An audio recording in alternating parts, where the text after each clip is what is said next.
الحمد لله رب العالمين والعاقبة للمتقين والصلاة والسلام على رسول رب العالمين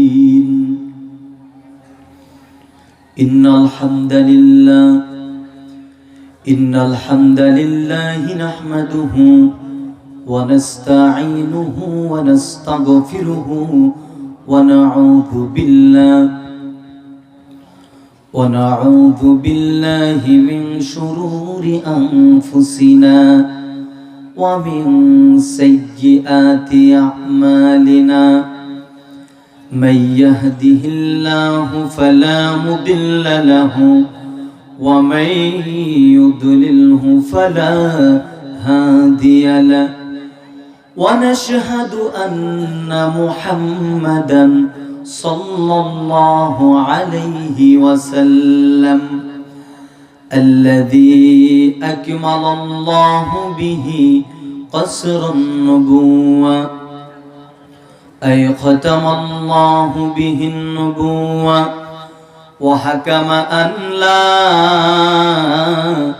نبي بعده فقد قال الله تعالى في كلامه المجيد والفرقانه الحميد সবাই পড়ুন একটা জবানও কেউ বন্ধ রাখবেন না সকলেই আমার সঙ্গে পড়ুন আউযু বিল্লাহি মিনাশ শাইতানির রাজিম বিসমিল্লাহির রহমানির রহিম ইয়া আইয়ুহাল্লাযীনা আমানু আতিউল্লাহা وأطيعوا الرسول وأولي الأمر منكم صدق الله العظيم وصدق رسوله النبي الحبيب الكريم ونحن على ذلك من الشاهدين والشاكرين والحمد لله رب العالمين إن الله وملائكته يصلون على النبي يا أيها الذين آمنوا صلوا عليه وسلموا تسليما اللهم صل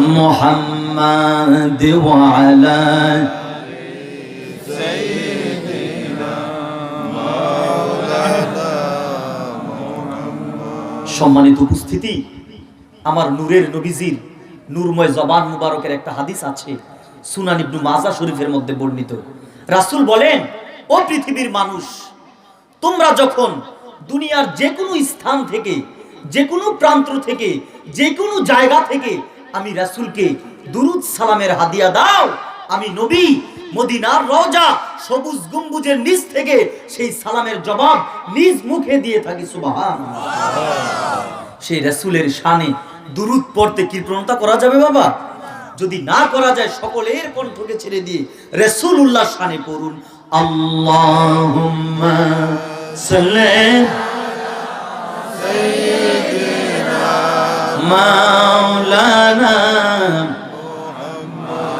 وعلى آله سيدنا مولانا محمد উড়িয়া যাও রে রাতের হাওয়া তুমি চলিয়া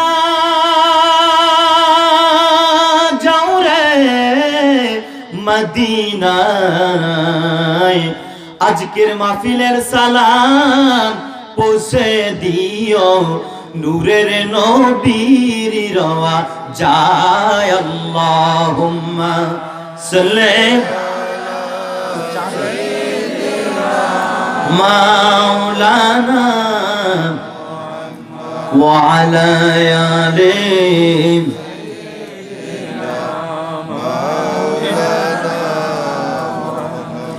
যাহার জন্যে কাদরে মন পাগল মন আরে কে আছে তোর আপনা যিনি তোমার আপন হবে তিনি সোনার মদিনায় আল্লাহ জুড়ে জুড়ে মহব্বতে সৈয়দ মাওলানা ওয়া আলা আলিহি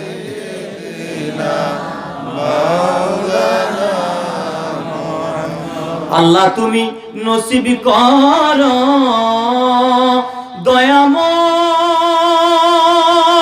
বারে বারে মদিনা ওই মক্কা মদিনা না দেখাইয়া কবরেতে নিও না আল্লাহুম্মা সাল্লি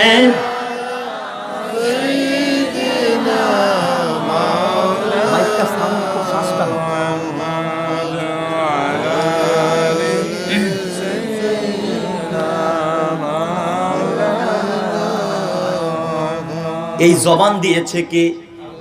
এই জবান দ্বারা কথা বলার শক্তি দান করেন কে? দুই ঠোঁট সঞ্চালনের মাধ্যমে, জিহ্বার নাড়াচাড়ার মাধ্যমে এই জবান দ্বারা কথা বলার শক্তি দান করেন কে? আরো জোরে বলেন না, কে দান করেন? যদি আল্লাহ দান করে থাকেন সেই আল্লাহর শানে একটু জিকির করতে পারবেন তো? কে কে পারবেন? দুটো হাত উত্তোলন করে দেখান। নারে তাকবীর, নারে রিসালাত। আল্লাহ কবুল করেন, মঞ্জুর করেন, পুরি আমিন। তাহলে সকলে একটু জিকির করুন, লা ইলাহা, জোরে জোরে লা ইলাহা, ভালো লাগে লা ইলাহা, মাশাআল্লাহ লা ইলাহা, জোরে জোরে লা ইলাহা, মোহাব্বতে লা ইলাহা, জোরে জোরে লা ইলাহা, হাসবি রব্বি জাল্লাল্লাহ, পড়ুন মাফি কলবি গায়রুল্লাহ। সবাই হাসবি রব্বি জাল্লাল্লাহ, পড়ুন মাফি কলবি গায়রুল্লাহ। সবাই নূর মুহাম্মদ সাল্লাল্লাহ, পড়ো নূর মুহাম্মদ। জোরে লা ইলাহা ইল্লাল্লাহ, জোরে লা ইলাহা, জোরে জোরে লা ইলাহা, মোহাব্বতে লা ইলাহা। কত সুন্দর মদিনা, বাইরে যার নাই কোনো তুলনা। বলেন কত সুন্দর মদিনা, হায়রে যার নাই কোনো তুলনা। আমার দয়াল আল্লাহ দয়া করো, দয়াল আল্লাহ দয়া করো, নসিব করো মদিনা। জোরে লা ইলাহা, জোরে জোরে লা ইলাহা, মোহাব্বতে লা ইলাহা, ভালো লাগে লা ইলাহা। আল্লাহ লা ইলাহা ইল্লাল্লাহু মুহাম্মাদুর রাসূলুল্লাহ সাল্লাল্লাহু আলাইহি ওয়াসাল্লাম। বড়চেক যুব পরিষদের উদ্যোগে ষষ্ঠ বার্ষিক ইসলামী সুন্নি মহাসম্মেলনের সম্মানিত সভাপতি জনাব মুহাম্মদ আব্দুল জব্বার সাহেব, সভাপতি বড়চেক জামে মসজিদ, বারাকাল্লাহু ফি হায়াতি। সকলে একবার পড়ি আল্লাহুম্মা আমিন। আরও উপস্থিত আছেন মোহাম্মদ আমির আলী সাহেব, সভাপতি বড়চেক যুব পরিষদ। আল্লাহ ওনার হায়াতে বরকত দান করুক, পড়ি আমিন। আজকের মাহফিলের সম্মানিত প্রধান মেহমান জনাব জুয়েল আহমদ সাহেব, চেয়ারম্যান 4 নং শমশেরনগর ইউপি।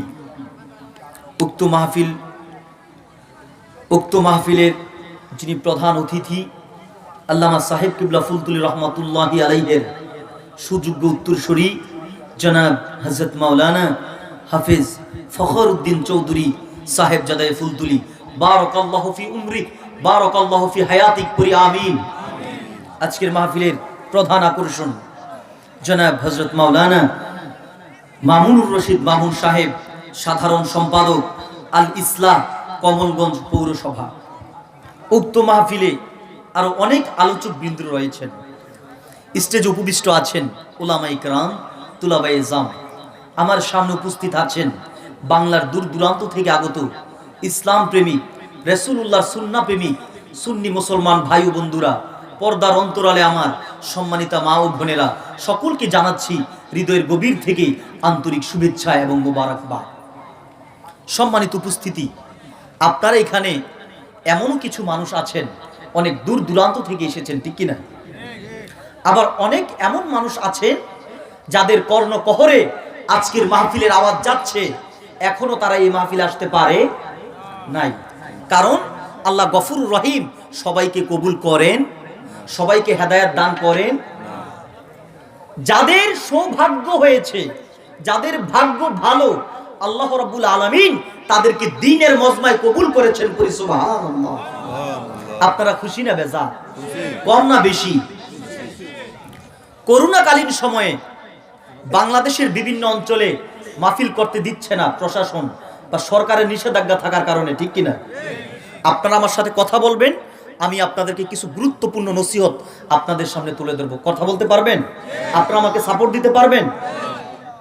গবেষকগণ বলেছেন করোনাকালীন সময়ে আমার সোনার বাংলাদেশের 10 লক্ষেরও অধিক মানুষ মারা যাবে। কয় লক্ষ? কয় লক্ষ?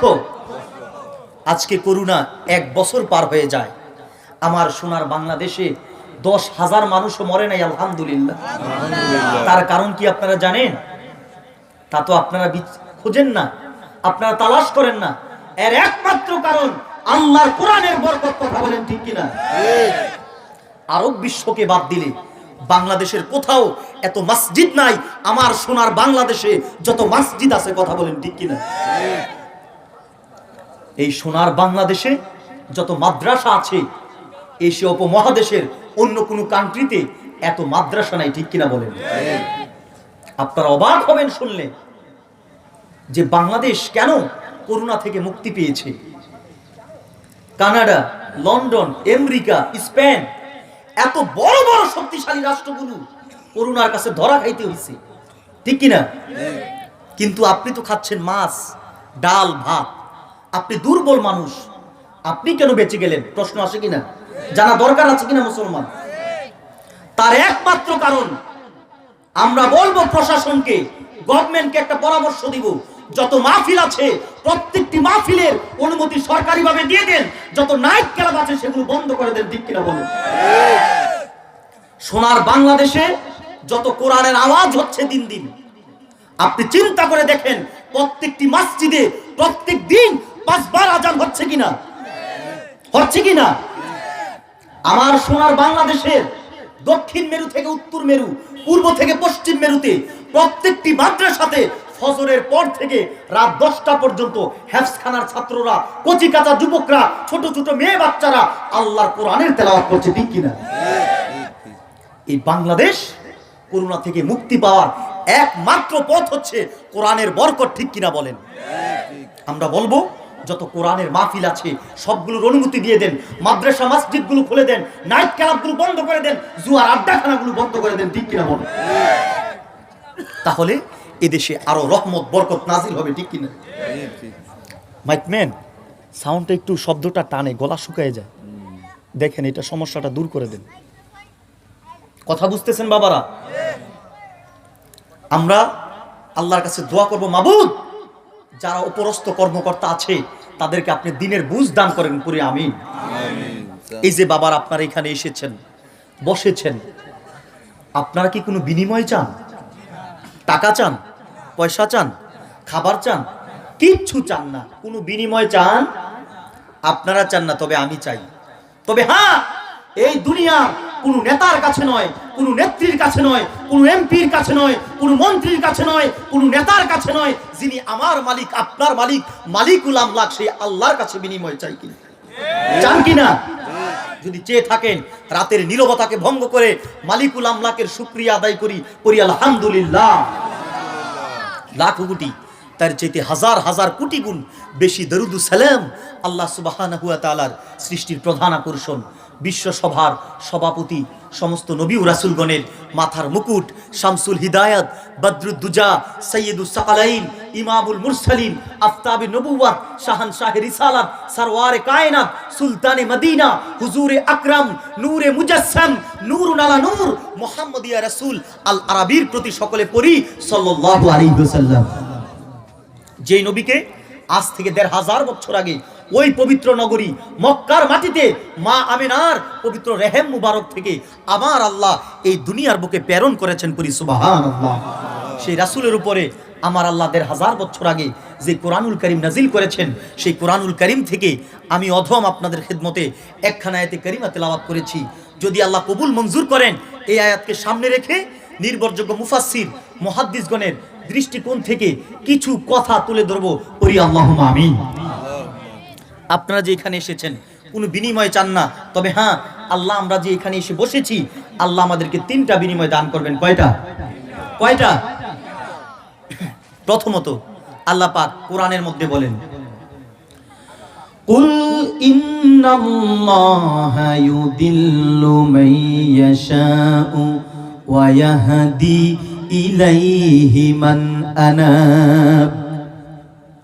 হাবিব, ও দোস্ত মুহাম্মদ সাল্লাল্লাহু আলাইহি ওয়াসাল্লাম, মায়ার নবী গো, আপনি এই জগতের মানুষদেরকে জানাইয়া দেন, আমি আল্লাহ যাকে ইচ্ছা তাকে পথভ্রষ্ট করতে পারি, গুমরা বানাইতে পারি।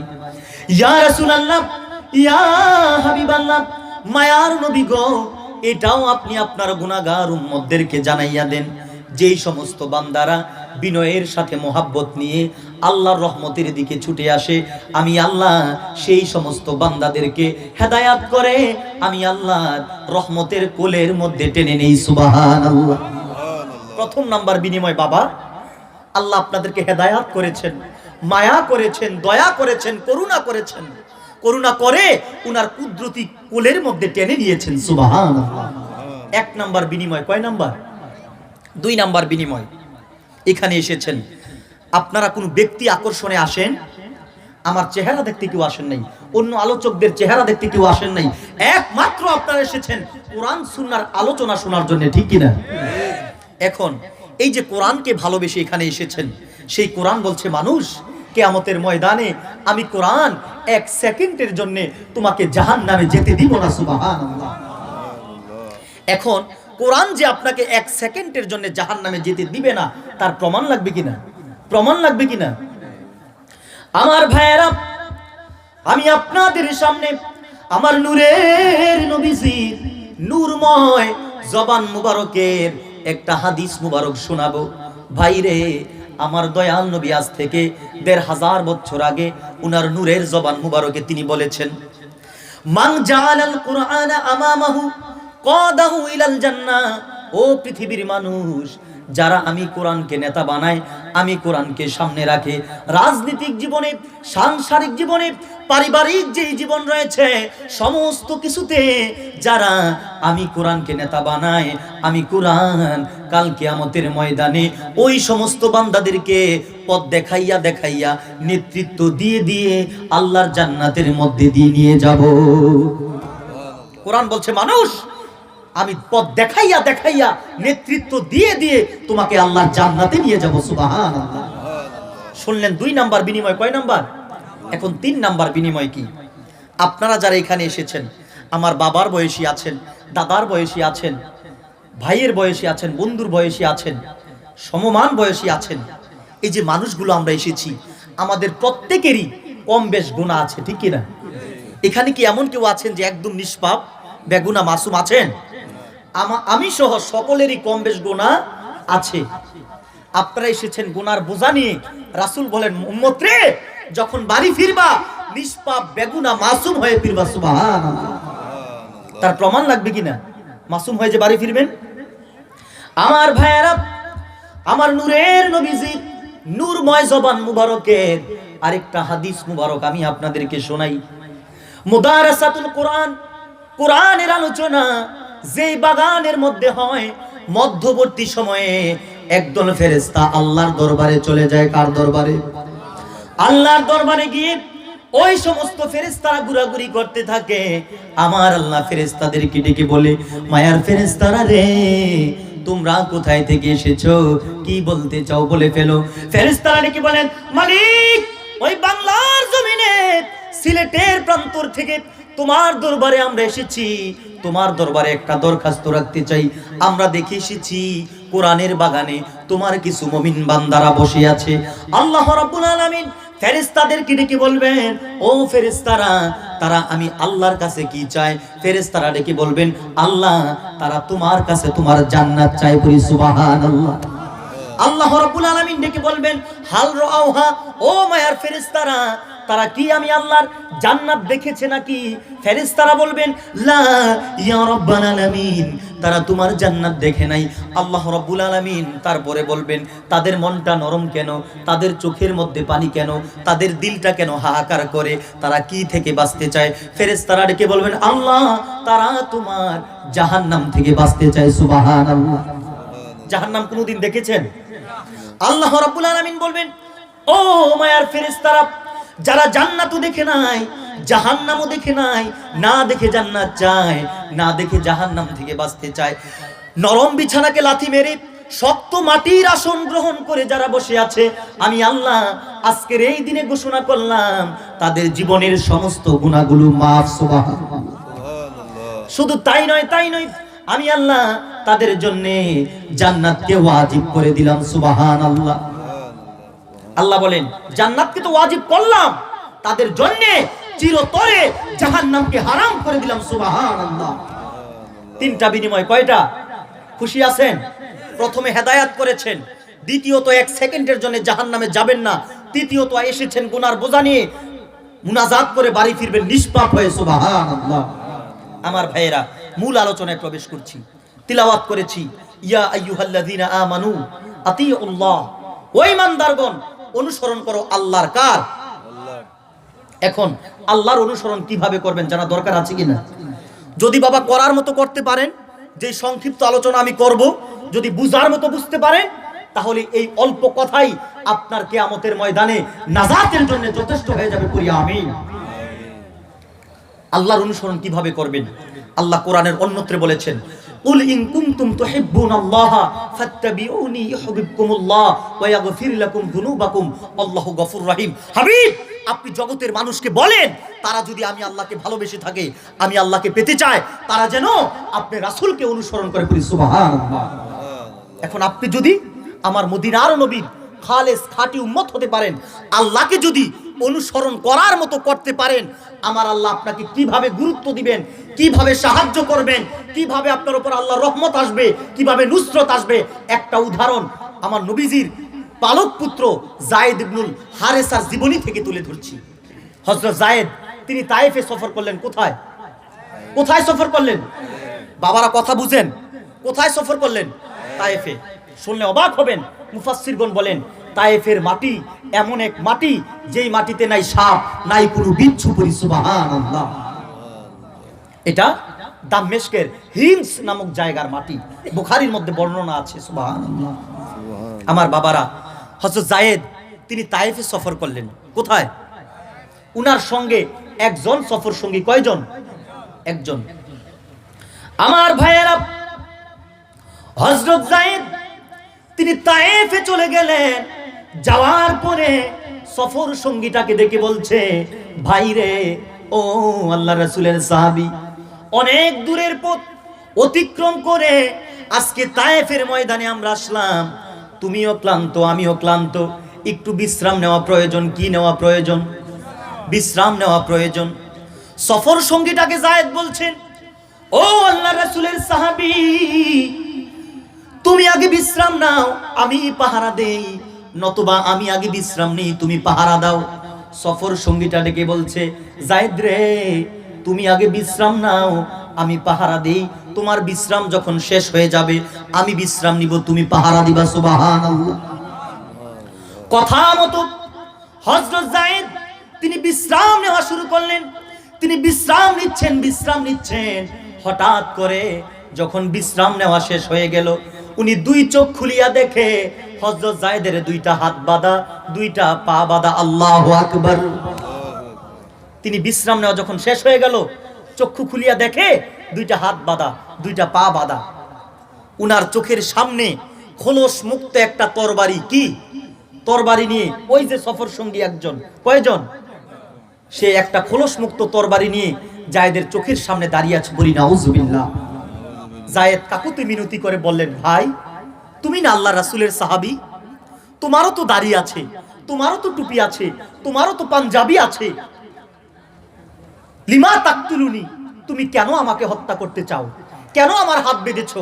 কেন আমার পা বেঁধেছো?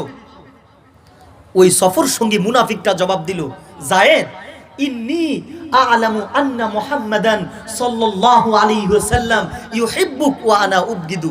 যায়েদ রে, নিশ্চয়ই আল্লাহর রাসূল তোমাকে অনেক অনেক বেশি ভালোবাসে।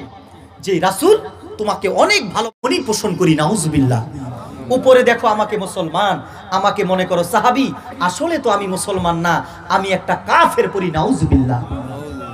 এখন আপনারা বলুন, আপনাদের কাছে আমার প্রশ্ন, যায়েদ কি বিপদের মধ্যে আছেন নাকি সুখে আছেন? কিসে আছেন?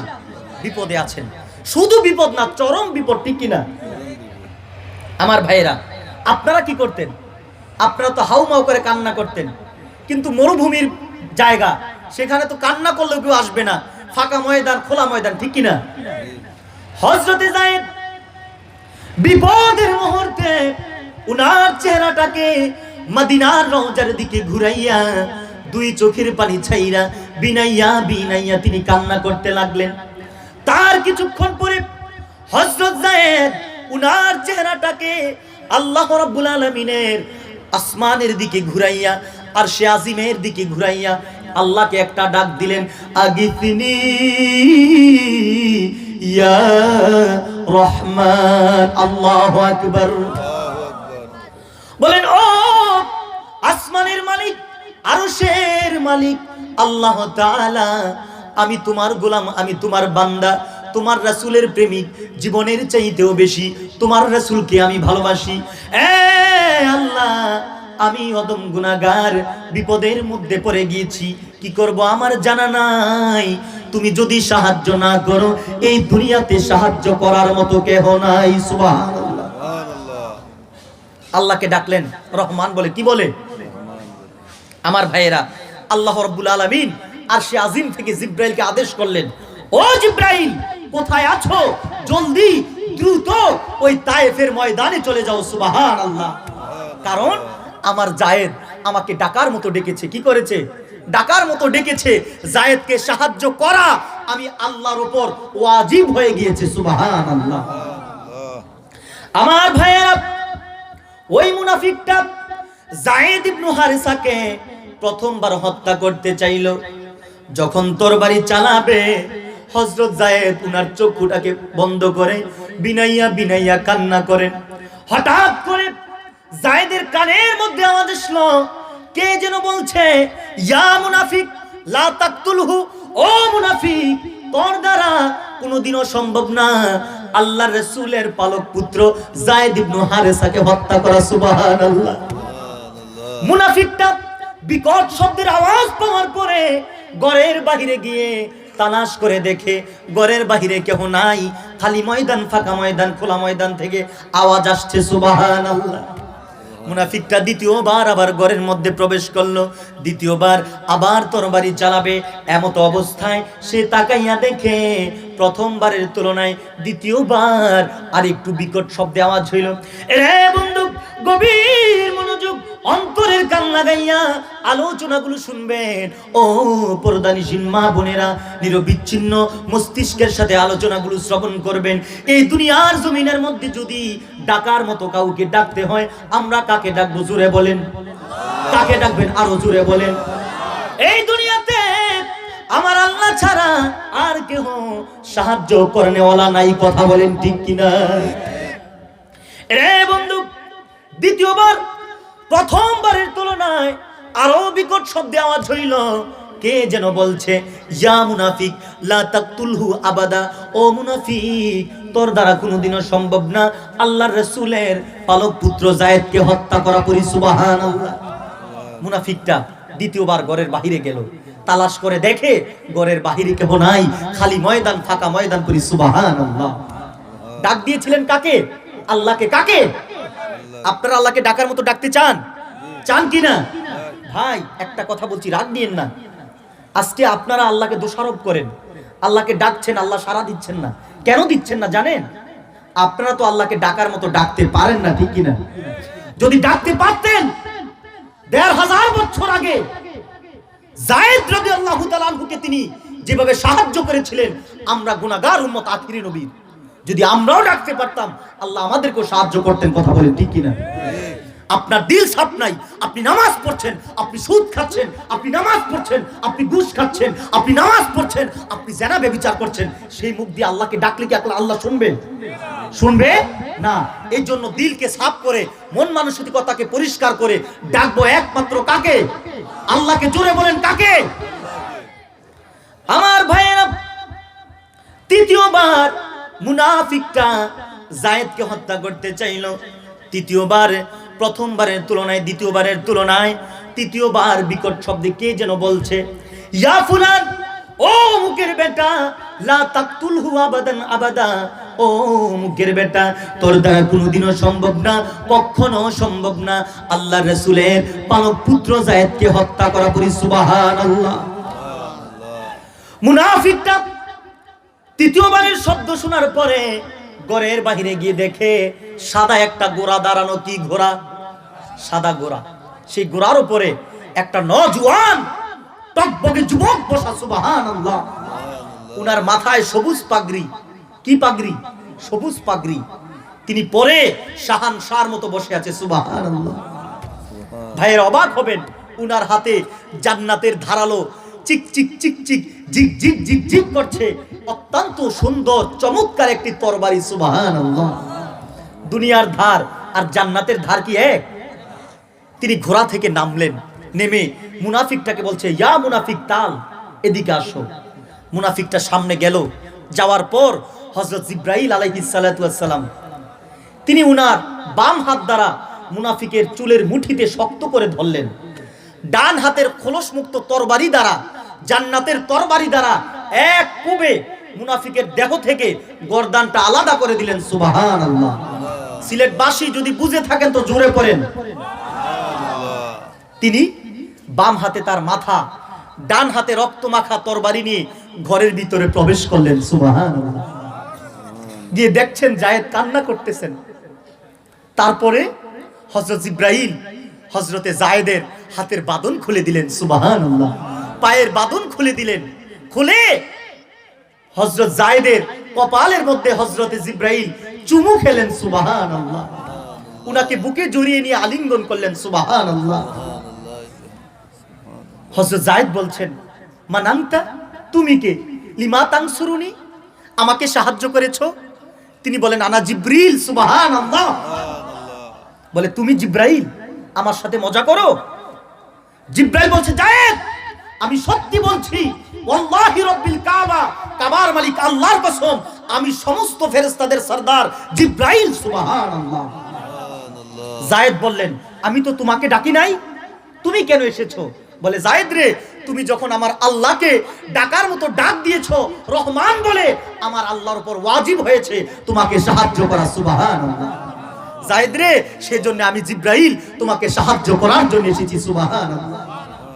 যদি রাসূলুল্লাহর ইতাআত করতে পারেন, অনুসরণ করতে পারেন, অনুকরণ করতে পারেন, তাহলে আমার আল্লাহর অনুসরণ হয়ে যায়। সুবহানাল্লাহ। আর সেই অনুসরণটা যদি করার মতো করতে পারেন, তাহলে আমার আল্লাহর নুসরত, সাহায্য, এটা আপনারা অনবরত বৃষ্টির মতো পেতে থাকবেন। সুবহানাল্লাহ। বলে, তুমি যদি জিবরাইল হয়ে থাকো তাহলে তিনটা ধমক দিলা কেন? কয়, তাহলে তার বর্ণনা শোনো। প্রথমত ধমকটা দিয়েছিলাম, যায়েদ আমি মনে করেছি আসতে যদি একটু দেরি হয়, বিলম্ব হয়, মুনাফিক যদি তোমাকে হত্যা করে ফেলে, এই জন্য আমি জিব্রাইল প্রথম ধমক দিয়েছি আল্লাহ রাব্বুল আলামিনের ওই সিদরাতুল মুনতাহা থেকে। সুবহানাল্লাহ। ও যায়েদ, 2 নাম্বার ধমক দিয়েছি চতুর্থ আসমান, ফির রাওয়ায়া প্রথম নাম্বার আসমান থেকে। সুবহানাল্লাহ। যায়েদ রে, আমি 3 নাম্বার ধমকটা দিয়েছি এই তায়েফের ময়দান থেকে। সুবহানাল্লাহ। আপনারা আল্লাহকে ডাকার মতো ডাকতে চান? আপনারা তো বাবা এখানে অনেক লোক আছেন, অনেক মানুষ আছেন, দাড়ি পাকা বাবার আছেন, 5 ওয়াক্ত নামাজ পড়েন, রোজা রাখেন, হজ করেন, যাকাত দেন, ঠিক কিনা? কিন্তু একটা মানুষ কি দাঁড়াইয়া বলতে পারবেন হুজুর নামাজ দিয়ে জান্নাতে যাব? বলতে পারবেন? রোজা দিয়ে জান্নাতে যাবেন বলতে পারবেন? হজ যাকাত দিয়ে কেউ জান্নাতে যাবেন বলতে পারবেন? কেউ বলতে পারবেন না। কারণ বাবা, আপনি যে নামাজ পড়ছেন, যে রোজা রাখছেন, যে যাকাত আদায় করছেন, যে হজ করছেন, সেটা কবুল হচ্ছে কি না সেটা আপনি জানেন? নামাজ পড়ছেন ঠিক, এতিমের মালও তো আপনি লুণ্ঠন করে খাচ্ছেন, ঠিক কিনা?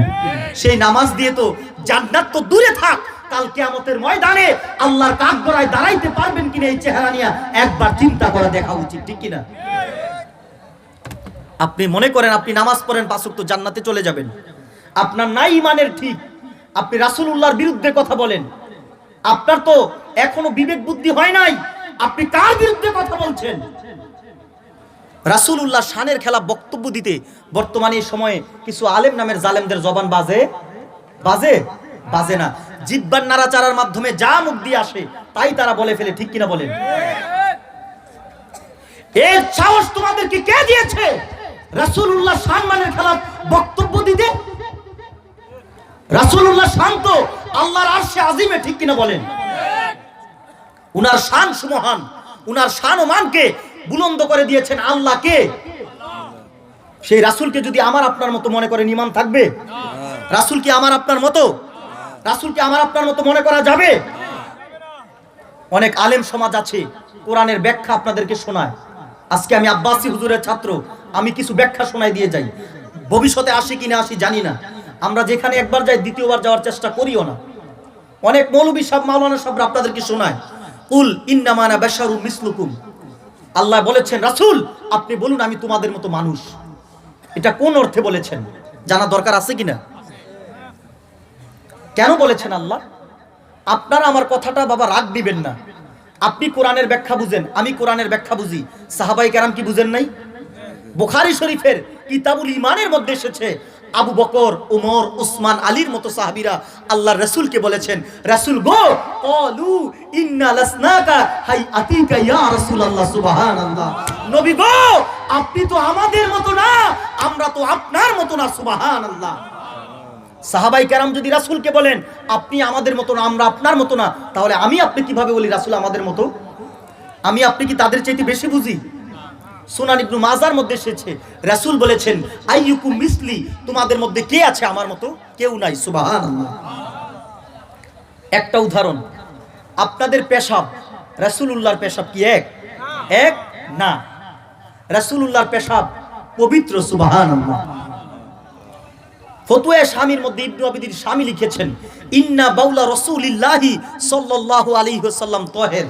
উম্মতে মুহাম্মাদীর সমস্ত উলামায়ে কেরাম একমত রাসূলুল্লাহর পেশাব ছিল পবিত্র। সুবহানাল্লাহ। ও মুসলমান, শুধু তাই নয় রাসূলুল্লাহর পেশাব ওই জমজমের কূপের পানির চাইতে পবিত্র। সুবহানাল্লাহ। সেই রাসূলকে আমার আপনার মতো মনে করার কোনো সুযোগ? যে বা যারাই মনে করবে তাদেরকে আহলে সুন্নাত, আহলে হক, কাফের মনে করে কথা বলেন, ঠিক কিনা? আমার ভাইয়েরা, যেই কথাটি না বললেই নয়, এই দেশের মধ্যে ইসলাম প্রচার করেছেন সিলসিলায়ে জোনপুর, এই দেশের মধ্যে ইসলাম প্রচার করেছেন সিলসিলায়ে ফুরফুরা, এই দেশের মধ্যে এসেছে বদরপুর, এই দেশের মধ্যে এসেছে ফুলতুলি, এই দেশের মধ্যে এসেছে 360 আউলিয়া। কথা বলেন, ঠিক কিনা? যারা এই দেশকে আবাদ করে গিয়েছেন তাদের ইসলামকে বাদ দিয়ে আমরা কোনো নতুন ইসলামকে মানতে চাই? এই দেশ আবাদ করেছেন শাহজালাল ইয়ামানি, শাহ পরান, শাহ মাকদুম, শাহ কারামত আলী জোনপুরি। কথা বলেন, ঠিক কিনা? তাদের দেশ। আল্লাহু আকবার, নারায়ে তাকবীর, আল্লাহু আকবার, নারায়ে রিসালাত, ইয়া রাসূলুল্লাহ, সিলসিলায়ে ফুলতলি জিন্দাবাদ, জিন্দাবাদ, সিলসিলায়ে জোনপুরি জিন্দাবাদ, জিন্দাবাদ। বাঁচাও ঈমান, বাঁচাও দেশ, ইনকিলাবী দেশ। এই যে উনারা স্লোগান দিয়ে গিয়েছেন বাঁচাও ইমান বাঁচাও দেশ, সাহেব কেবলার আপনারা তো ইমান রক্ষা করছেন না। কিছু বেদাতি মৌলবী আছে যারা রাসূলুল্লাহর সম্মানের খেলাফ অনবরত বক্তব্য দিয়ে যাচ্ছে, ঠিক কিনা বলেন? আপনারা শুনে অবাক হবেন, এমন কিছু বেয়াদব মার্কা বক্তা আছে এই বাংলাদেশের মধ্যে যারা রাসূলুল্লাহর সুন্নতকে মৃত সুন্নত বলে, বলি নাউজুবিল্লাহ। তাদের কোন পীর সাহেব নাকি তাদের কোন বাবা বলে সেই মৃত সুন্নতকে জীবিত করেছে, বলি নাউজুবিল্লাহ। রাসূলুল্লাহর সুন্নত ১৫০০ বছর আগে যা ছিল এখনো তা আছে, কিয়ামত পর্যন্ত তাই থাকবে, কথা বলেন ঠিক কিনা? তোমাকে কে দুঃসাহস দিয়েছে রাসূলুল্লাহর সুন্নতকে মৃত সুন্নত বলার? তোমার এত হিম্মত কেন? মুসলমান আপনারা সোচ্চার হন, এই সমস্ত বেয়াদবদেরকে জুতা পিটা করবেন, কথা বলেন ঠিক কিনা? রাসূলুল্লাহর সুন্নতকে বলে মৃত সুন্নত, তার কোন পীর নাকি সেই সুন্নতকে জীবিত করেছে, নাউজুবিল্লাহ। কোন রেজবি বাবা বলে মৃত সুন্নতকে জীবিত করেছে, নাউজুবিল্লাহ। সে বলে যে আমি সুন্নি হয়েছি রেজবি মাওলার জন্য, নাউজুবিল্লাহ। কত বড় হিম্মত তাদের, আপনি চিন্তা করতে পারবেন না তাদের জঘন্য আকীদা। আপনি মনে করেন আপনি ফুলতুলি মাসলাক করেন, আপনি এটা করলেন না, এটা ছেড়ে দিলেন, আপনি কোনো মাসলাক করেন না, মনে করেন আপনি একজন মুসলমান। আপনি কি আমার রাসূলুল্লাহকে বাদ দিতে পারবেন? নবীকে বাদ দিলে ঈমান থাকবে? সেই রাসূলের সুন্নতকে বলে মৃত সুন্নত, সেই সুন্নতকে নাকি জীবন দিয়েছে তার রেজবি বাবা, নাউজুবিল্লাহ। তারা কথায় কথায় কুফর করে, কথায় কথায় শিরক করে, কথা বলেন ঠিক কিনা? কিছু মানুষ আছে, অবাক হবেন আপনারা শুনলে, আমার মন বলে তারা যখন মাহফিল করে গাড়িতে উঠে তারা তখন বাউল গান শোনে। কি শোনে? বাউল গান শোনে। যা তারা এত পুত পবিত্র একটি মঞ্চ, যেখানে কোরআনের আলোচনা হয়, যেখানে সুন্নাহর আলোচনা হয়, সেখানে বসে শান গাওয়ার নামে তারা বিভিন্ন বান্ডারি গান গায়, কথা বলেন ঠিক কিনা? ঠিক বলে। কি গান বলেছে জানেন? বলে আল্লাহর ধন রাসূলকে দিয়া আল্লাহ গেলেন গায়েব হইয়া, পড়ি নাউজুবিল্লাহ। সেটার ব্যাখ্যা করতে যাইয়া এক বেদাতি মৌলবী বলেছে আল্লাহ রাব্বুল আলামিন কোরআনের মধ্যে বলেছেন ইন্না আতাইনাকাল কাউসার, রাসূল গো আমি তো আপনাকে কাউসার দান করেছি, আপনি শাফায়াত করবেন, এগুলো দান করেছে। আল্লাহ তো দান করেছেন, কথা ঠিক, কিন্তু আল্লাহ কি ফকির হয়ে গিয়েছেন? নাউজুবিল্লাহ। তিনি দান করেছেন। কি করেছেন? দান করলে দান করা ভালো কথা, আল্লাহ রাসূলকে হাদিয়া করেছেন, সুবহানাল্লাহ। কিন্তু তুমি যে বললা যে আল্লাহর ধন রাসূলকে দিয়া আল্লাহ গেলেন গায়েব হইয়া, আল্লাহ তাহলে কোথায় গেছেন? রাসূলের ধন খাজাকে দিয়েছেন, খাজা নাকি শুয়ে আছেন আজমিরে, খাজা বাবার দরবারে কেউ ফিরে না খালি হাতে, পড়ি নাউজুবিল্লাহ। এইসব গান যারা গায় তাদেরকে আল্লামা আব্বাসী হুজুর কয়েকদিন পূর্বে 25শে ফেব্রুয়ারি ওই সুনামগঞ্জের মাটিতে তাদেরকে মুশরিক ফতোয়া দিয়েছিলেন। এই ফতোয়া শোনার পরে কিছু বেদাতি মৌলবীদের শরীরের মধ্যে চুলকানি শুরু হয়েছে। আব্বাসী হুজুর বলেছেন তাকে তওবা করার জন্য, সে মুশরিকে পরিণত হয়ে গিয়েছে, ঠিক কিনা বলেন? যারা রাসূলুল্লাহর আকাশচুম্বী মর্যাদাকর শানের খেলাফ বক্তব্য দিবে, শানের নামে যারা বাউল ফাউল আন্তাজি গান গাইবে, বান্দারিদেরকে অনুসরণ করবে, জীবিত সুন্নতকে মৃত সুন্নত বলবে, মৃত সুন্নতকে জীবিত বলবে, রাসূলুল্লাহর পবিত্র শানমানের খেলাফ বক্তব্য দিবে, তাদেরকে মুশরিক বলবে না তো কি বলবে? তারা তো কাফেরে পরিণত হয়েছে, ঠিক কিনা বলেন? আমরা সিলেটের ময়দান থেকে আজকে ওই সমস্ত বেদাতীদেরকে বলবো তওবা করে সঠিক পথে ফিরে আসো, নতুবা আমার মুসলমান তোমাদের কথার জবাব দেওয়ার জন্য 24টা ঘন্টার প্রতিটা মিনিটে প্রত্যেকটা সেকেন্ডে প্রস্তুত আছে, কথা বলেন ঠিক কিনা? সুন্নি মুসলমান আপনারা সাবধান হন, প্রত্যেকটা কথায় কথায় ঠিক বলবেন না, বক্তাদেরকে চিনবেন, সে কি বুঝে সেটা সুন্দরভাবে অনুধাবন করে তারপরে সেটার জবাব দিবেন, কথা বলেন ঠিক কিনা? নতুবা আপনাদের ঈমান আমলকে বক্তব্যের ফাঁকে শেষ করে দিচ্ছে, ঠিক কিনা? ঈমান কোন দিক দিয়ে চলে যাচ্ছে আপনি টেরও পাচ্ছেন না। রাসূলুল্লাহর বিরুদ্ধে কথা বলছে, আপনি বলছেন ঠিক, সঙ্গে সঙ্গে আপনি কাফের হয়ে গিয়েছেন। পরে আপনাকে তওবা করে ঈমান আনতে হবে, ঠিক কিনা? এই জন্য সমস্ত কিছুর ক্ষেত্রে আপনাদেরকে হুঁশিয়ার হওয়া দরকার, ঠিক কিনা? একজন কি বক্তা যেন, কি জিহাদি না, শহীদুল্লাহ জিহাদি, এই বেয়াদবটা আল্লামা আব্বাসী হুজুরের শানে বেয়াদবি করেছে। সে বলেছে ওই যে ফাউল বক্তা বাউল গান গাইছে, সেই বক্তাকে যখন আল্লামা আব্বাসী হুজুর মুশরিক বলেছেন, ওই শহীদুল্লাহ জিহাদি নামের বেয়াদবরা আব্বাসী হুজুরকে নিয়ে বেয়াদবিমূলক কথা বলেছে, সে আব্বাসী হুজুরের এলেম নিয়ে প্রশ্ন করে, আমি আব্বাসী হুজুরের ছাত্র হয়ে এই মুক্ত মঞ্চের ময়দান থেকে বলতে চাই, আল্লাহ রাব্বুল আলামিন মদিনার নবীর খাতিরে আব্বাসী হুজুরকে যে এলেম দিয়েছেন তার 1 ভাগ এলেমও কোনো বেদাতি বক্তার নাই। কথা বলেন ঠিক কি? এটা অহংকার না, এটা আল্লাহর রহমত আর আমার নূর নবীর সদকা। কথা বলেন ঠিক কিনা? কারণ আপনারা দেখে এসেছেন বাতিলদেরকে পরাস্ত করার মতো যদি বাংলাদেশে কোনো বীর সিফাত সালার থাকে, একজন আছে, তিনি আর কেউ নয়, আমার পীর ও মুর্শিদ, আমার সম্মানিত উস্তাদ আল্লামা আব্বাসী হুজুর। কথা বলেন ঠিক কিনা? শাহরিয়ার কবিরকে, ডক্টর জাফরুল্লাহকে, বড় বড় নাস্তিকদেরকে কোরআনের অমীয় বাণী দ্বারা তিনি বুঝাইতে সক্ষম হয়েছেন। দিন ইসলামী সঠিক দিন, এই দেশের মধ্যে যদি কোনো ধর্ম সঠিক থাকে সেটা হচ্ছে ইসলাম। ঠিক কিনা বলেন? ডক্টর জাফরুল্লাহ সে কোরআন শিখতে আগ্রহিতা দেখাইছেন। আব্বাসী হুজুর সঙ্গে সঙ্গে তার বাসায় কোরআনের খণ্ডগুলো কিনে কিনে পাঠাই দিয়েছেন, বাংলাতে পরে পরে যেন এই নাস্তিকটা সঠিক পথে আসতে পারে। করি আলহামদুলিল্লাহ। আল্লাহ তুমি কবুল করো, করি আমিন। এখন তাদের মাহফিলে মানুষ হয়, সার্কাস দেখতে মানুষ যায় না? আপনাদের এলাকার যায় কিনা? সার্কাস দেখতে মানুষ যায়, তারা মনে করে এটা তাদের জনপ্রিয়তা। করি নাউজুবিল্লাহ। বানর যখন নাচে মানুষ তখন বীর জমায় কিনা? এখন তারা যে লাফালাফি করে, হুক্কুর হুক্কুর জিকির করে, লাফালাফি করে, নাচানাচি করে, আউলের নামে বাউল, ফাউল ফাউল গান গায়, শানের নামে তারা পবিত্র শানগুলোকে যারা বিকৃত করে মাঠে ময়দানে গায়, মজা মাস্তি করে, যুবকরা যায় সেগুলো দেখার জন্য। ঠিক কিনা? তারা এটাকে ডিজে পার্টির মতো মনে করে। ঠিক কিনা? যুবক ভাইরা জোরে বলেন ঠিক কিনা? আব্বাসী হুজুর তাদেরকে শায়েস্তা করেছেন, এটা কিছু কিছু বেদাতীদের সহ্য হয় না। আল্লাহ গফুর রহিম আমাদেরকে হেদায়েত দান করুক, করি আমিন। তাদেরকে কোরআন সুন্নাহর সঠিক বুঝ দান করুক, করি আমিন। আমার ভাইয়েরা, আপনারা শুনলেন আল্লাহকে যদি ডাকার মতো ডাকা যায় আল্লাহ রাব্বুল আলামিন সাড়া দিবেন। ঠিক কিনা? এখন দ্বিতীয় ভাগ রয়েছে ওয়া আতিউর রাসূল, রাসূলের অনুসরণ। কার অনুসরণ? এখন রাসূলুল্লাহর অনুসরণ কিভাবে করবেন জানা দরকার আছে কিনা? আমার ভাইয়েরা, ততক্ষণ পর্যন্ত কেউ মুমিন হতে পারবে না যতক্ষণ না পর্যন্ত আমার পেয়ারা রাসূলকে তার জীবনের চাইতে ভালোবাসবে। কথা বলেন ঠিক কিনা? এ বন্ধু, আমি আপনাদের সামনে উহুদের প্রান্তরের একটা গুরুত্বপূর্ণ ইতিহাস তুলে ধরছি।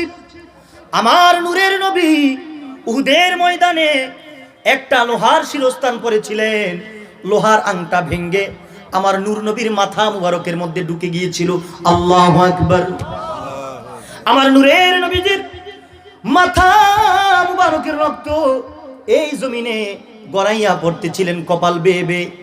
খাতুনে জান্নাত ফাতেমাতুজ জোহরা রাদিয়াল্লাহু তাআলা আনহা, তিনি বাবার রক্ত দেখে সইতে পারেন নাই।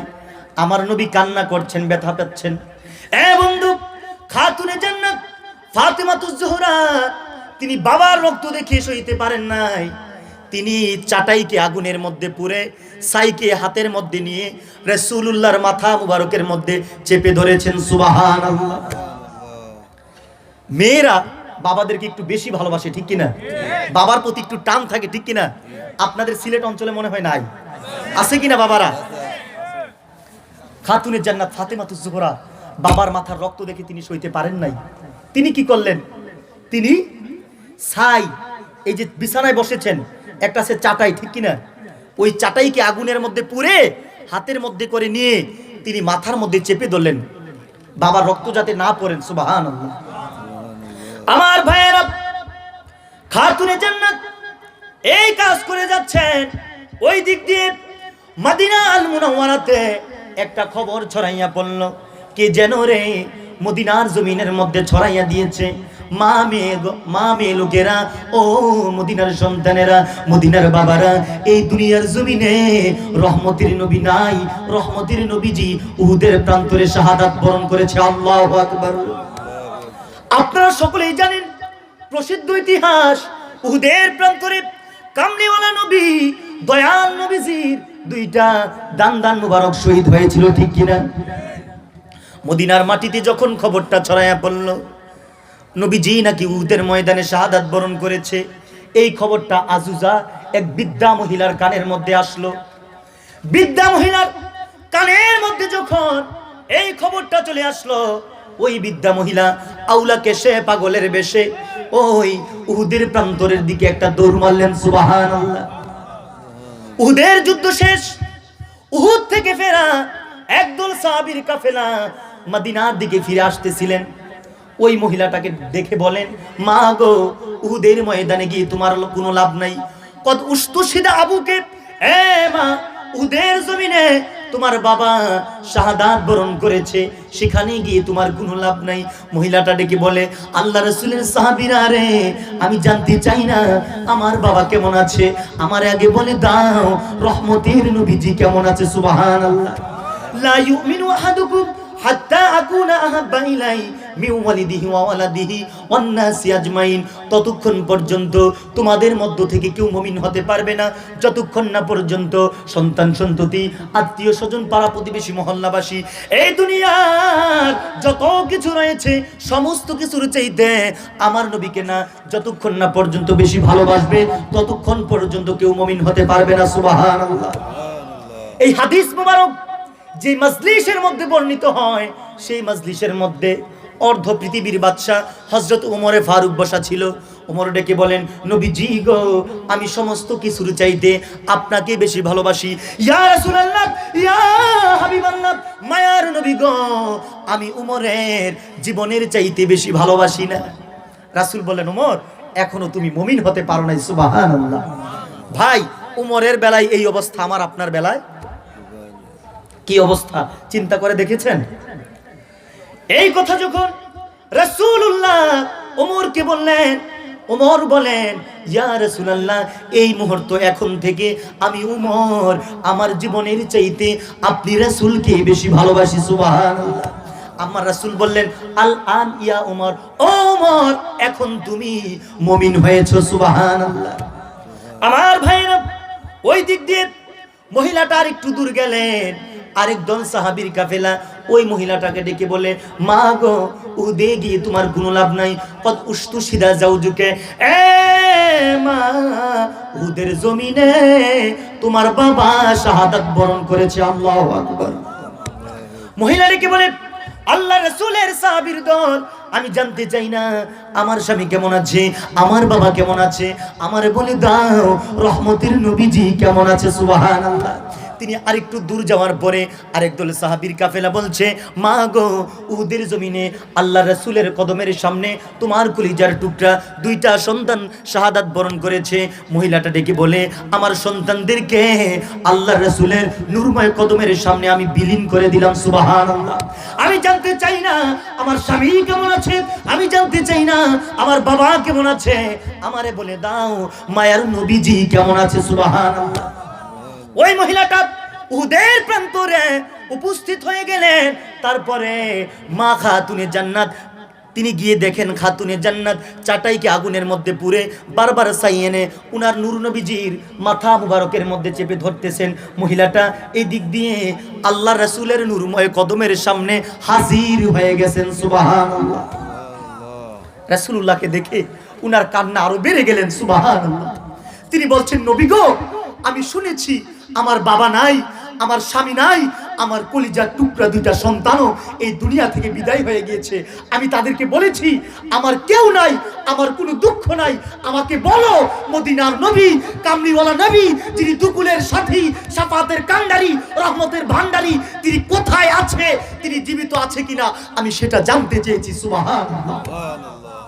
তিনি বলেন, ইয়া রাসূলুল্লাহ, এই দুনিয়ার জমিনে আমার কেউ নাই, আমার কোনো দুঃখ নাই, কারণ আমার চক্ষু দিয়া আমি আপনি রাসূলকে জীবিত দেখতে পেয়েছি। সুবহানাল্লাহ। বাংলার মানুষ, সেই নবীজির শানে কিভাবে বেয়াদবি করো, যেই নবীজি কাল কিয়ামতের ময়দানে শাফায়াত না করলে জান্নাতে যাওয়া আপনার জন্য সম্ভব না। কোন নবী রাসূল আমার নবীর আগে, আমার আপনার আগে আল্লাহর জান্নাতে যেতে পারবেন না। রে বন্ধু, প্রসিদ্ধ একটা মতামত আমি আপনাদেরকে শুনাইয়া দিয়ে যাই। মুসা আলাইহিস সালাতু ওয়াস সালাম তিনি জান্নাতের বারান্দার মধ্যে দাঁড়াইয়া থাকবেন।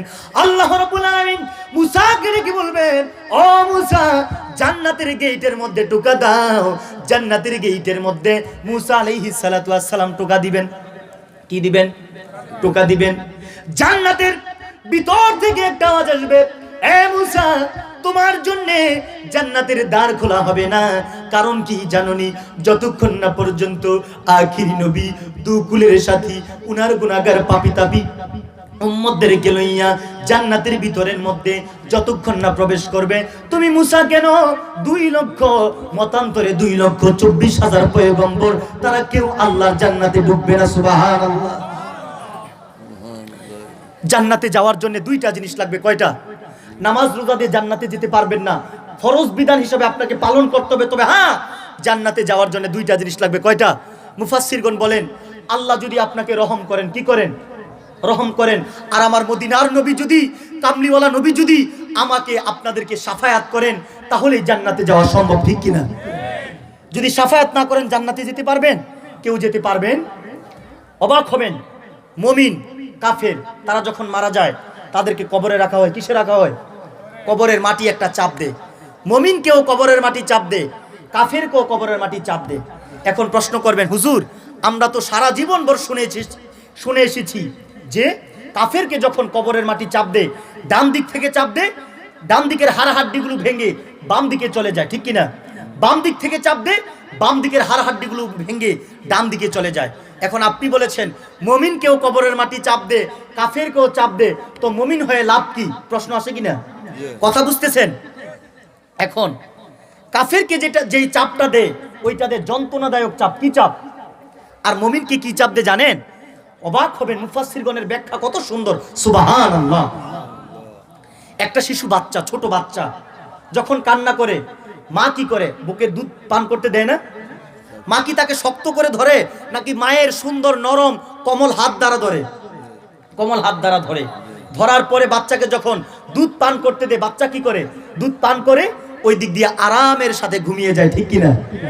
মুমিন বান্দাদেরকে যখন কবরের মাটি চাপ দিবে, এক চাপে মুমিনের এমন ঘুম চলে আসবে, এক ঘুমে কিয়ামত। সুবহানাল্লাহ। ঘুম থেকে উঠে রাসূলুল্লাহর বরকতময় নূরময় চেহারা আনোয়ার দেখবে। সুবহানাল্লাহ। মালিক এই মাহফিলের উসিলায় আপনি আমাদেরকে নূর নবীজির নূরময় চেহারা দেখার জন্য প্রত্যেকের কপালটাকে সোনার কপাল বানাই দেন, করি আমিন। নূর নবীর নূরময় চেহারা দেখবেন, আমার নবী ডেকে ডেকে কাছে নিয়ে আপনাকে হাউজে কাউসারের পানি পান করাইয়া আল্লাহর জান্নাতে পৌঁছায় দিবেন, করি সুবহানাল্লাহ। সেই নবীর উম্মত আমি এবং আপনি, খুশি না বেজার? আমার রাসূল কেমন বিনয়ের নবী, কেমন মায়ার নবী, কেমন দয়ার নবী, আপনি অবাক হবেন। আর রিসালাতুল কুশাইরিয়া কিতাবের মধ্যে আবুল কাসেম কুশাইরি 1100 বছর আগে লিখেছেন। কত বছর? রাসূলুল্লাহ একদিন মদিনার রাস্তায় সাহাবায়ে কেরামের দলকে নিয়ে হাঁটতে বের হইছেন। কোথায় বের হইছেন? মদিনার রাস্তায়। একটা শিশু বাচ্চা মেয়ে রাসূলুল্লাহকে এসে ওনার হাতের মধ্যে ধরে এভাবে টানতে লাগলেন। রাসূল বলছে, মাগো তুমি আমি রাসূলকে কেন টানতেছো?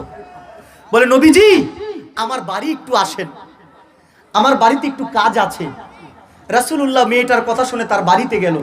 রাসূলুল্লাহর আদর্শ, উনার চরিত্র কত সুন্দর ছিল। সুবহানাল্লাহ।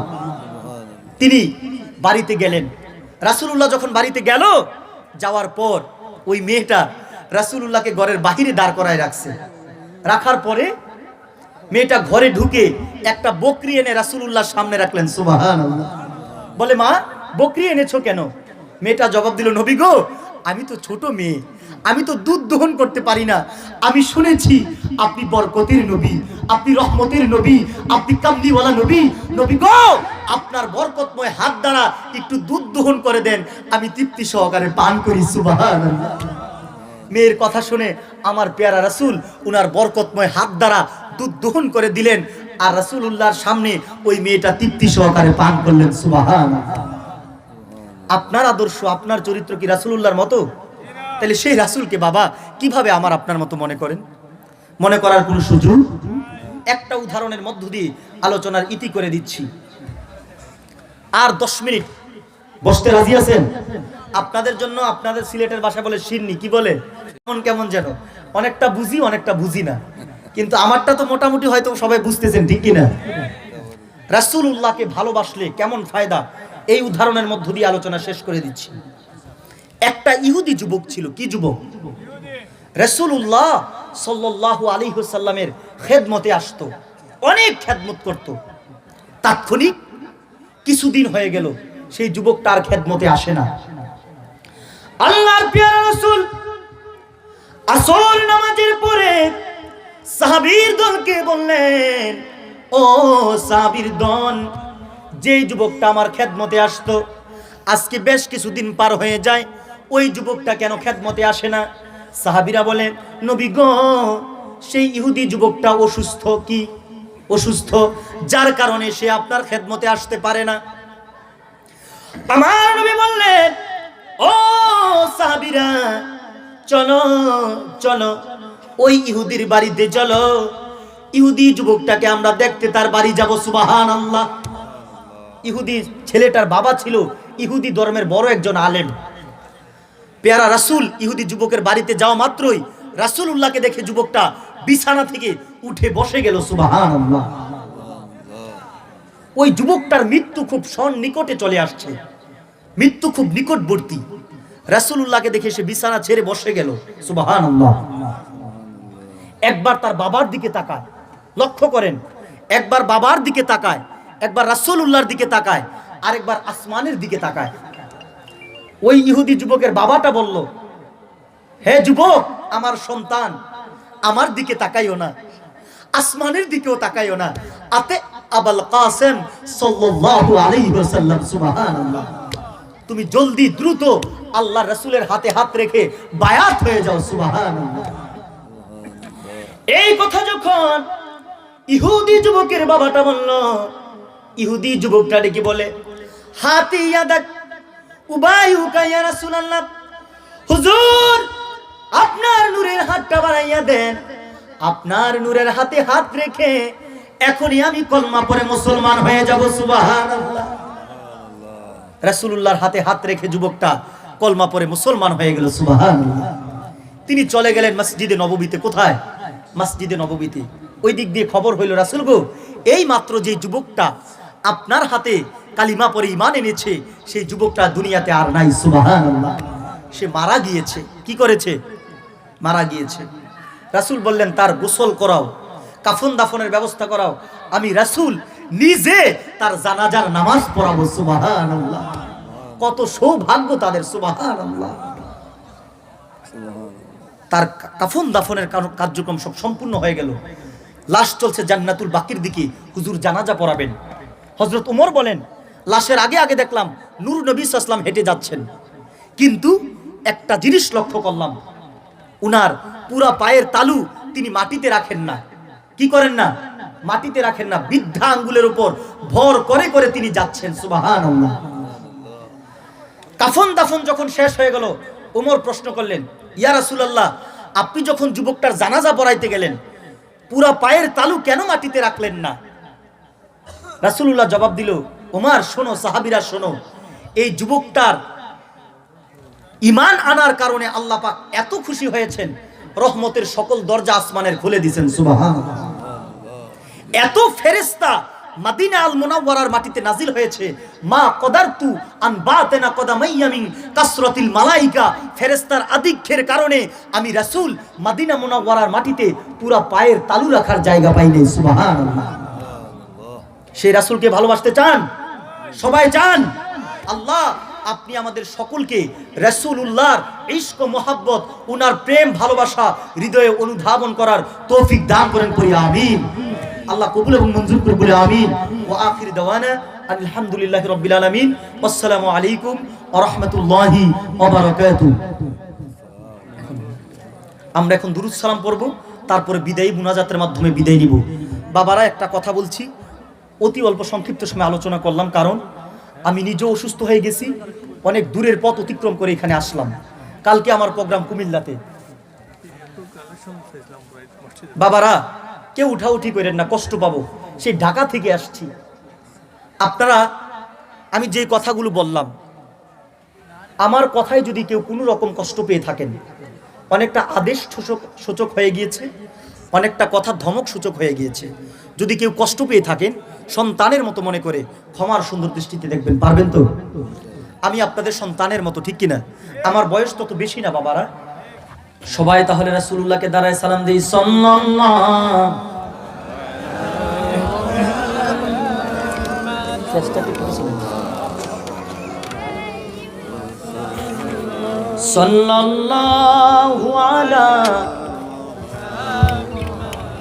সাল্লাল্লাহু আলাইহি ইয়া নবী সালাম ইয়া রাসূল সালাম ইয়া হাবিবি সালাম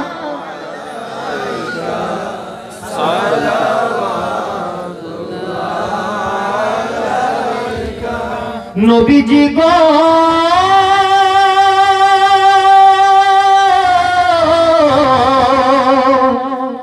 ও গো নূরের নবীজি, মায়ার নবী গো আপনি যে মদিনা শরীফ হইতে সব কিছুই পারেন দেখিতে, মোদের লাশ কবরে রাখিলে নিয়েন গো আপন কোলে, ইয়া নবী সালাম ইয়া রাসূল সালাম ইয়া হাবিবি সালাম সালাওয়াত নবীজি গো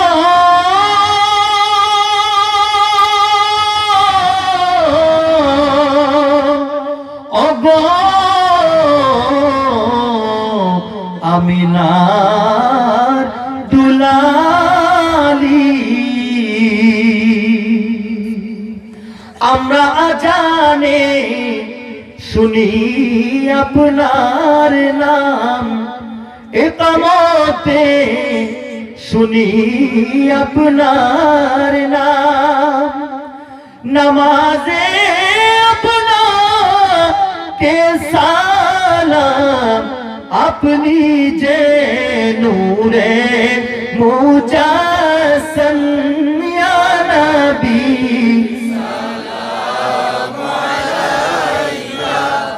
ইয়া রাসূল সালাম ইয়া হাবিবি সালাম সালাওয়াত বালাগাল উলা বিকামালিহি কাশাফাত তুজা বিজামালিহি। আপনারা সকলেই মুসলমান, ঠিক কিনা? সকলেই তো মুসলমান, ঠিক কিনা? আপনারা সকলেই জানেন এই বাংলাদেশের মধ্যে, আমি যেই কথাটি বলছি 2 মিনিটের মধ্যে এটা অত্যন্ত গুরুত্ব সহকারে শুনবেন, শ্রবণ করবেন। এই বাংলাদেশের মধ্যে কুখ্যাত কাফের কাদিয়ানি, কথা বলেন ঠিক কিনা, যারা আমাদের শেষ নবীকে আখিরি নবী হিসাবে স্বীকার করে না। আমরা যত জীবন ভর বেঁচে থাকবো আমরা আখিরি নবী হযরত মুহাম্মদ আল আরবি সাল্লাল্লাহু আলাইহি ওয়াসাল্লামকে শেষ নবী মেনে যাব, কথা বলেন ঠিক কিনা? এই দুনিয়াতে উনার পরে কোনো নবী আসে নাই, এখনো নাই, কিয়ামত পর্যন্ত আসবে। এটার নাম হচ্ছে আকীদায়ে খতমে নবুওয়াত। এটার নাম কি? আকীদায়ে খতমে নবুওয়াত। আপনারা সকলেই জানেন আল্লামা আব্বাসী হুজুরের একটা সংগঠন আছে, এটা উনার প্রাণের সংগঠন, হৃদয়ের সংগঠন। সেই সংগঠনের নাম তাহরিকে খতমে নবুওয়াত বাংলাদেশ, ঠিক কিনা? এই সংগঠনের একটাই দাবি, বাংলার মাটিতে কাদিয়ানীদেরকে রাষ্ট্রীয়ভাবে অমুসলিম ঘোষণা করতেই হবে, করতেই হবে, করতেই হবে। কথা বলেন ঠিক কিনা? যারা আমাদের নবীকে শেষ নবী হিসাবে স্বীকার করে না, সেই কুখ্যাত কাফের কাদিয়ানীদেরকে রাষ্ট্রীয়ভাবে অমুসলিম ঘোষণা করতে হবে। কথা বলেন ঠিক কিনা? সেই দাবি আদায়ে যদি বাংলার কোনো প্ল্যাটফর্মে, কোনো স্থানে, কোনো মাঠে ময়দানে আল্লামা আব্বাসী হুজুরের নেতৃত্বে খতমে নবুয়াত ইসলামী মহাসম্মেলন ডাকা হয়, কারা কারা যেতে প্রস্তুত আছেন দুটো হাত উত্তোলন করে দেখান। তাকবীর, আল্লাহু আকবার, নারে তাকবীর, আল্লাহু আকবার, নারে রিসালাত, ইয়া রাসূলুল্লাহ, কাদিয়ানী কাদিয়ানী, কাফের কাফের, কাদিয়ানী কাদিয়ানী, কাফের কাফের, নবীর পরে নবী নাই, সংসদে আইন চাই, সংসদে আইন চাই, নবীর পরে নবী নাই। তাকবীর, সেই কুখ্যাত কাদিয়ানীদেরকে রাষ্ট্রীয়ভাবে অমুসলিম ঘোষণা করার দাবিতে আজকে 2টি যুগ ধরে আল্লামা ডক্টর এনায়েতুল্লাহ আব্বাসী হুজুর বাংলার এই প্রান্ত থেকে ওই প্রান্তে, ওই প্রান্ত থেকে ওই প্রান্তে তিনি কাজ করে যাচ্ছেন দিন রাত ভর, কোথাও দিনে কোথাও রাতে। আপনাদের এদিকে হয়তো 6 এপ্রিল শমশেরনগরের এদিকে হয়তো আব্বাসী হুজুর আসবেন, আপনারা দলে বলে যাওয়ার চেষ্টা করবেন, ইনশাআল্লাহ পারবেন তো? সবাই যাবেন, হুজুরের জবানে ইমানদীপ্ত তাকরীর শুনবেন, শোনার পরে আপনাদের জীবনকে কোরআনের রঙে রঙিন করবেন, সুন্নাহর রঙে রঙিন করবেন, পারবেন তো ইনশাআল্লাহ? মার্চের 5 তারিখ কাঁঠালতলী, মার্চের 5 তারিখ কাঁঠালতলীতে আব্বাসী হুজুর আসবেন, সেখানে আব্বাসী হুজুর জুমার নামাজ পড়াবেন, আপনারা যাবেন, পারবেন তো? তো আমাদের সকল দলের একটাই দাবি, বাংলার মাটিতে কাদিয়ানীদেরকে অমুসলিম ঘোষণা করা হোক। কথা বলেন ঠিক কিনা? আমরা বাংলাদেশের মাননীয় প্রধানমন্ত্রী জননেত্রী শেখ হাসিনার কাছে আবদার করব, আপনার বাবার একটা স্বপ্ন ছিল, যে স্বপ্নটা তিনি শামসুল হক ফরিদপুরি রহমতুল্লাহ আলাইহির সাথে ওয়াদা করেছিলেন যে আমি যদি আর কিছুদিন হায়াত পাই তাহলে বাংলার মাটিতে কাদিয়ানীদেরকে অমুসলিম ঘোষণা করার দাবিটা আদায় করে ছাড়বো। আপনার বাবা হায়াতে বের পান নাই, তিনি হায়াতে কুলাননি, যার কারণে এটা উনার দ্বারা হয়নি। আপনি সাহসী পিতার সাহসী কন্যা জননেত্রী শেখ হাসিনা, আপনার দ্বারাই সম্ভব। যারা আমার নবীকে আখির নবী হিসাবে স্বীকার করে না, সেই কাদিয়ানীদেরকে বাংলার মাটিতে অমুসলিম ঘোষণা করা হোক। কথা বলেন ঠিক কিনা? আল্লাহ আপনি কবুল করেন, মঞ্জুর করেন, তাহারিকে খতমে নবুয়াতের এই খেদমতকে, এই পয়গামকে আপনি কবুল করেন, মঞ্জুর করেন, পড়ি আল্লাহুম্মা আমিন। আমার ভাইয়েরা সকলে আমার প্রিয় শায়েখের জন্য দোয়া করবেন, আমাদের জন্য দোয়া করবেন, যাতে কোরআন সুন্নাহর গুরুত্বপূর্ণ তাকরীরগুলা জাতির সামনে তুলে ধরতে পারি এবং বেদাত মুক্ত সমাজ গড়তে পারি, সুন্নাহ ভিত্তিক আদর্শবান যুব সমাজ আমরা তৈরি করতে পারি। আল্লাহ সেই তৌফিক দান করি, আমিন। বর্তমানে সময়ে সমস্ত উলামায়ে কেরামের মধ্যে ঐক্যের একটা প্ল্যাটফর্ম হয়েছে, আপনারা দেখেছেন ঠিক কিনা? আগামী 12 তারিখ মুন্সিগঞ্জের মুন্সিরহাটে আল্লামা বাবুনগরী, আল্লামা ডক্টর এনায়েতুল্লাহ আব্বাসী হুজুর এবং মাওলানা মামুনুল হক সব একই স্টেজে উঠবেন, পড়ি আলহামদুলিল্লাহ। এটা কি বাংলাদেশের জন্য একটা সৌভাগ্যের ব্যাপার না? সমস্ত ঘরানার উলামায়ে কেরাম খতমে নবুয়তের প্ল্যাটফর্মে এক, পড়ি সুবহানাল্লাহ, পড়ি আলহামদুলিল্লাহ। এবং অচিরেই আপনারা অবাক হবেন, বাংলাদেশে রাষ্ট্রীয়ভাবে কাদিয়ানীদেরকে অমুসলিম ঘোষণা করা হবে, পড়ি আলহামদুলিল্লাহ। আল্লাহ আমাদের সকল ফরিয়াদগুলো যেন কবুল করে, পড়ি আমিন। আপনারা আমার জন্য দোয়া করবেন, আমিও আপনাদের জন্য দোয়া করব। আলহামদুলিল্লাহি রাব্বিল আলামিন ওয়াসসালাতু ওয়াসসালামু আলা রাসূলি রাব্বিল আলামিন। ربنا ظلمنا أنفسنا وإن لم تغفر لنا وترحمنا لنكونن من الخاسرين رب ارحمهما كما ربياني صغيرا وقل رب ارحمهما كما ربياني صغيرا মহিয়ান করিয়ান সর্বশক্তিমান দয়ালু মেহেরবান আল্লাহ, আপনি আপনার রহমতের বরকতের কুদরতের নজর দিয়া এই জমিনের দিকে তাকায়া দেখেন গো আল্লাহ। সেই দুপুর থেকে গভীর রাত পর্যন্ত কোরআন সুন্নাহর আলোকে বড়চেক যুব সমাজের উদ্যোগের মাহফিলে আল্লাহ কোরআন সুন্নাহর আলোচনা হয়েছে, জিকির আজকার হয়েছে, তালিম হয়েছে। এ মাবুদ, যত কথা হয়েছে, যত নেক হয়েছে, হাজার হাজার কোটি গুণ বৃদ্ধি করিয়া রহমতের নবী বরকতের নবীজির রওজা আথার সেই সোনার মদিনায় পৌঁছায়া দাও। এ মাবুদ, আমাদের দোয়া মুনাজাত খানা আপনি কবুল আর মঞ্জুর করে নিন। বাবা আদম থেকে আজ পর্যন্ত যত নর নারী অন্ধকার কবরের নিচে শায়িত, তাদের প্রত্যেকের কবরের মধ্যে সওয়াব তুমি পৌঁছাইয়া দাও। আমাদের আত্মীয় স্বজন, পাড়া প্রতিবেশী, মহল্লাবাসী, গ্রামবাসী, পৃথিবীর যে কোনো স্থানে যারা পরিমাণ ঈমান নিয়ে যত মুমিন মুমিনাত আল্লাহ শুয়ে আছে, তাদের প্রত্যেকের আরওয়াহ মুবারকে তুমি আর হাদিয়া পৌঁছাইয়া দাও। মাবুদ, জৌনপুরের জমিনে, ফুরফুরার জমিনে, বদরপুরের জমিনে, ফুলতলির জমিনে যত মাশায়েখগণ ঈমান নিয়ে শহীদ আছে গো আল্লাহ, তাদের প্রত্যেকের নুরানি আরওয়াহ মুবারকে তুমি আর হাদিয়া পৌঁছায়া দাও। আল্লাহ, আব্বাসী মঞ্জিলের জমিনে যারা শুয়ে আছে, তাদের প্রত্যেকের আরওয়াহ মুবারকের হাদিয়া পৌঁছায়া দাও। এখানে যারা হাত বাড়াইলো, আমি জানি না কার জানি মা নাই, কার জানি বাবা নাই, যাদের মা বাবা দুইজনের একজন এই দুনিয়াতে নাই, আল্লাহ তাদের প্রত্যেকের মা বাবার কবরটাকে তুমি রওজাতুম মিন রিয়াদিল জান্নাহ বানায় দাও। মাবুদ, আমি জানি না এখানে যারা হাত বাড়াইলো কার জন্য জানি রে, কোন বাজারে কাফনের কাপড় তৈয়ার হয়ে যাচ্ছে রে আল্লাহ। এ মাবুদ, আমি জানি না আমার কোন ভাই বন্ধুর জন্য জানি কোন কবরস্থানের মাটি লাফালাফি করে রে আল্লাহ। আমি জানি না আমার কোন ভাই বন্ধুর জন্য জানি গো আল্লাহ মালাকুল মউত সেই আজরাইল আলাইহিস সালাতু ওয়াস সালাম তৈয়ার হচ্ছে গো আল্লাহ। এ মাবুদ, গত বছর এই মাহফিলে অনেক মানুষ ছিল, হয়তোবা এই মাহফিলে অনেকে নাই গো আল্লাহ।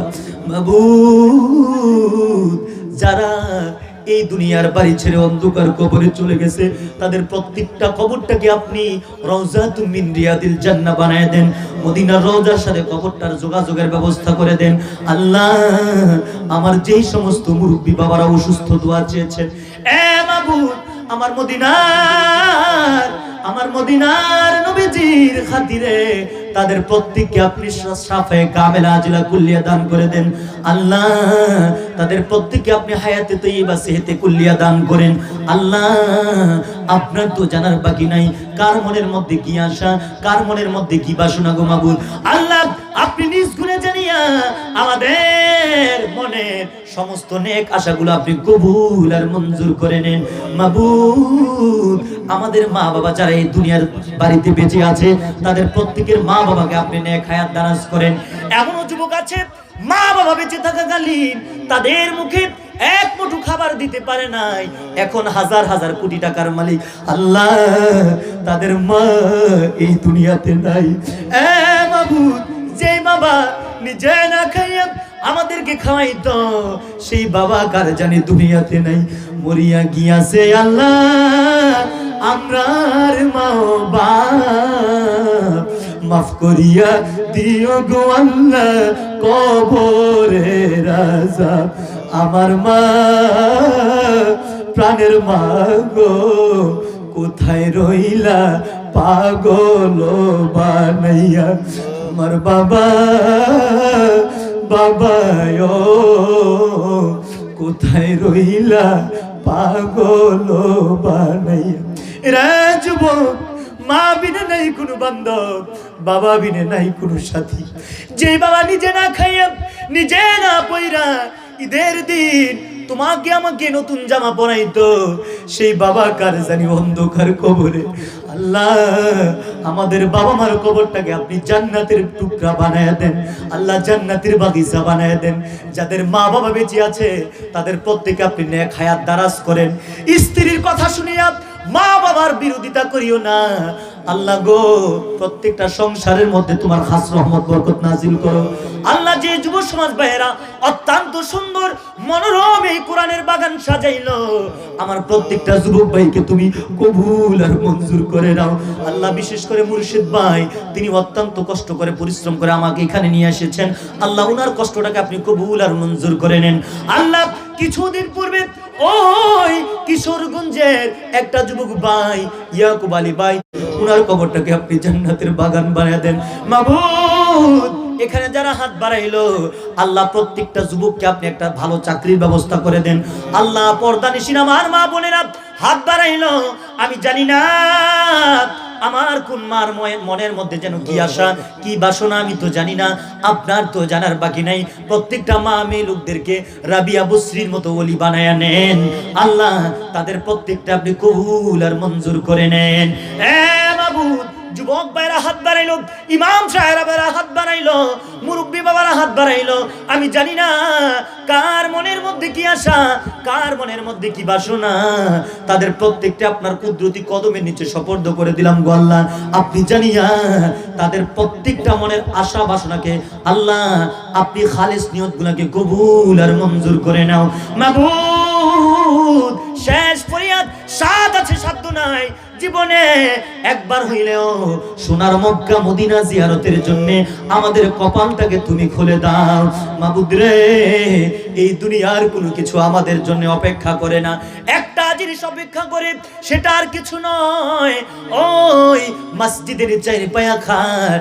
আমরা জানি না কোন দিন জানি মসজিদের চার পায়া খাট আমাদের বাড়ির আঙ্গিনায় চলে আসে।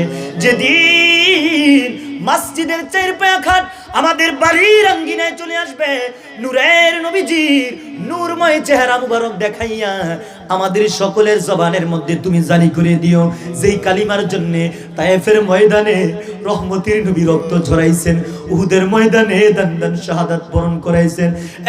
মাবুদ, সেই নূরের নবীজির নূরময় চেহারাটা দেখাইয়া আমাদের সকলের জবানে ইমানে জারি করে দিয়েন মধুমাখা কালিমা লা ইলাহা ইল্লাল্লাহু মুহাম্মাদুর রাসূলুল্লাহ।